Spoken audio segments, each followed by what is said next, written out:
سورہ اعراف کے دوسرے رکوع میں قصہ آدم و ابلیس قرآن حکیم میں دوسری مرتبہ بیان ہو رہا ہے۔ اس سے پہلے یہ سورہ بقرہ میں اس کے چوتھے رکوع میں آ چکا ہے۔ البتہ آپ دیکھیں گے کہ اگرچہ یہ قصہ جو ہے قرآن مجید میں 7 مرتبہ آیا ہے، 6 مرتبہ مکی صورتوں میں اور 1 مرتبہ مدنی صورت میں، لیکن یہ کہ ہر جگہ کوئی نہ کوئی بات نئی ہے، اس لیے کہ جس دور سے بھی یہ تحریک جو ہے حضور کی دعوت کی گزر رہی تھی، اس دور کے حوالے سے کچھ چیزیں جو ہیں وہ ہر جگہ پر آپ کو مزید نمایاں ملیں گی۔ اب مثلاً اس رکوع کے شروع میں ہمیں وہ عظیم آیت ملی ہے کہ جس میں جمع کا صیغہ اختیار کیا گیا ہے، وَلَقَدْ خَلَقْنَاكُمْ ثُمَّ صَوَّرْنَاكُمْ ثُمَّ قُلْنَا لِلْمَلَائِكَةِ اسْجُدُوا لِآدَمَ فَسَجَدُوا إِلَّا إِبْلِيسَ، اس کے بارے میں پچھلی مرتبہ میں عرض کر چکا ہوں۔ اب دوسری بات جو آ رہی ہے وہ یہ ہے کہ جو شیطان نے ورغلایا حضرت آدم کو اور حضرت حوا کو سلام علیہما، کہ جس درخت کا پھل کھانے سے اللہ تعالیٰ نے انہیں روک دیا تھا، کسی طریقے سے ورغلا کر انہیں اس درخت کا پھل کھانے پر آمادہ کر لیا۔ اس کے لیے لفظ آیا فوسوس لہما۔ یہ وسوسہ اصل میں ہم یہ سمجھتے ہیں کہ شاید یہ چیزیں اس طور سے ہو رہی تھی جیسے کہ ہم ایک دوسرے کے سامنے کھڑے باتیں کر رہے ہیں، ایک دوسرے کو پہچان رہے ہیں، لیکن حضرت آدم اور حوا کے بھی دلوں میں وسوسہ اندازی کی ہے شیطان نے، جیسے کہ شیطان وسوسہ اندازی کرتا ہے ہمارے دلوں میں۔ یہ مکالمے اس طرح کے نہیں ہے کہ وہ ایک ہی محفل میں کھڑے ہوئے، عام طور پر سورہ بقرہ کے چوتھے رکوع میں بھی اور دوسرے مقامات پر بھی ہمارا تصور کچھ اور رہتا ہے، لیکن یہاں وہ پردے حائل ہیں۔ ابلیس جو ہے وہ یقیناً جو ہے جنات میں سے تھا، حضرت آدم علیہ السلام کے لیے اس وقت بھی وہ انویزیبل تھا،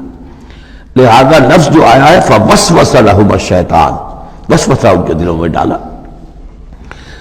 لِيُبْدِيَ لَهُمَا مَا وُرِيَ عَنْهُمَا مِنْ سَوْآتِهِمَا۔ اب یہاں خاص طور پر ایک بات آ رہی ہے، اس کو ہم متشابہات ہی میں شمار کریں گے۔ یہاں ایک خاص اثر ظاہر کیا جا رہا ہے کہ وہ شجر ممنوع تھا، اس کا پھل کھانے کا ایک نتیجہ برآمد ہوا، اور وہ یہ ہوا کہ حضرت آدم اور حوا پر ان کی شرمگاہیں جو ہیں وہ نمایاں ہو گئیں۔ یا تو ایسا ہے کہ پہلے انہیں شعور نہیں تھا، اب شعور پیدا ہو گیا، یا یہ کہ انہیں کوئی خاص لباس جنت کا حلہ اللہ تعالیٰ نے عطا کیا ہوا تھا، وہ لباس اتر گیا اس درخت کا پھل کھانے کے نتیجے میں۔ یہ چیزیں ایسی ہیں کہ جس سے یقیناً بہت سے لوگوں کو کچھ قیاس آرائیوں کا موقع ملا ہے۔ بعض لوگوں کے نزدیک یہ نیکی اور بدی کی تمیز کا درخت ہے اصل میں، کہ جس کو کھاتے ہی نیکی اور بدی کی تمیز پیدا ہو جاتی ہے۔ بعض حضرات کا خیال یہ ہے کہ یہ اصل میں پہلا سیکشول ایکٹ ہے آدم اور حوا کے مابین، جس کو اس سے تعبیر کیا گیا ہے۔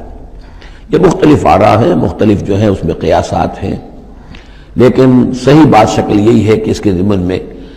ابھی ہمیں اس کو متشابہات ہی کے دائرے میں رکھ کر اور اس کے بارے میں کوئی قطعی اور حقیقی اور یقینی رائے جو ہے قائم کرنے کی کوشش نہیں کرنی چاہیے،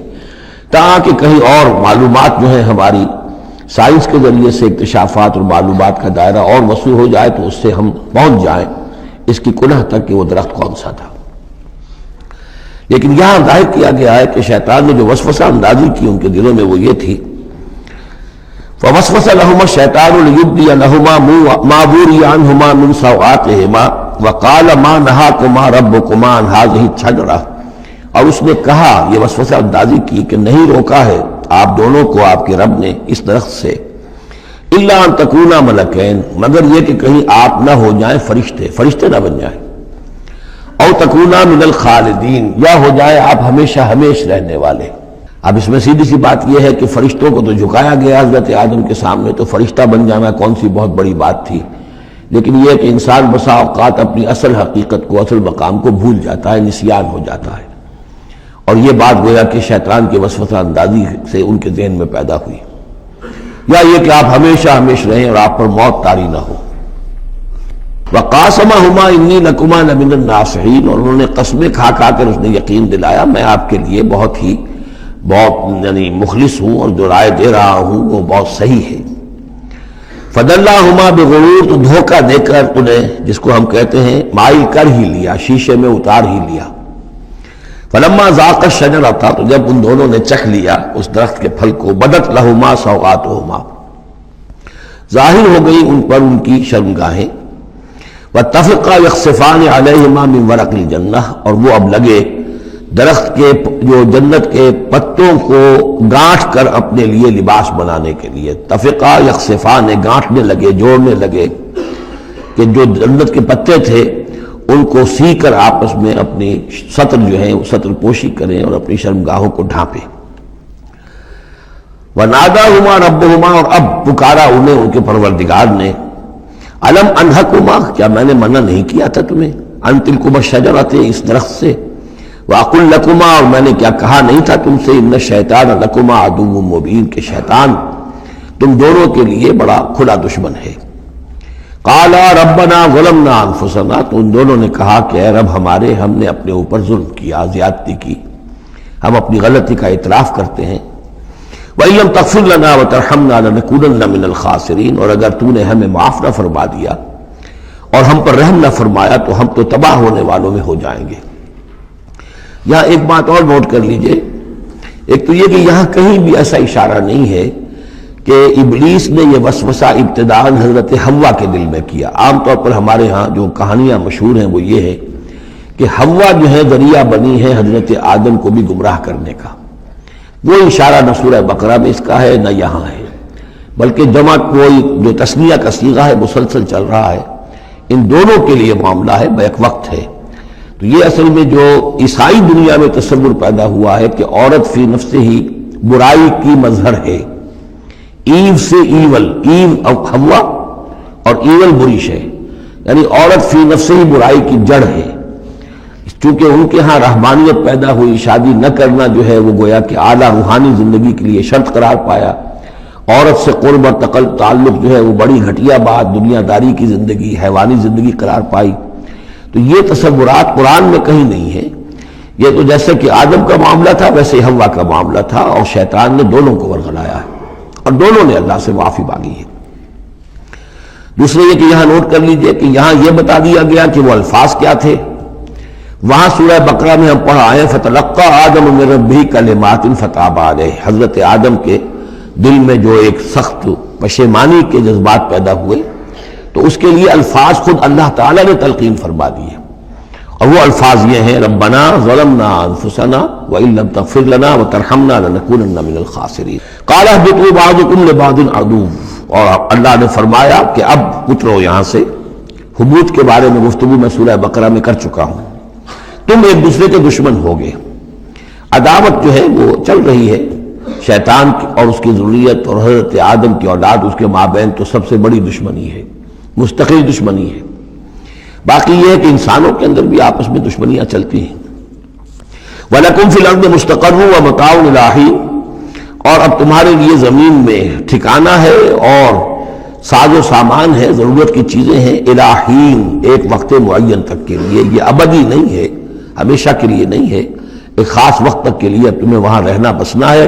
اور وہاں رہنے بسنے کے لیے جو ضروری چیزیں ہیں وہاں فراہم کر دی گئی ہیں۔ قال فیہا تحیون وفیہا تموتون ومنہا تخرجون،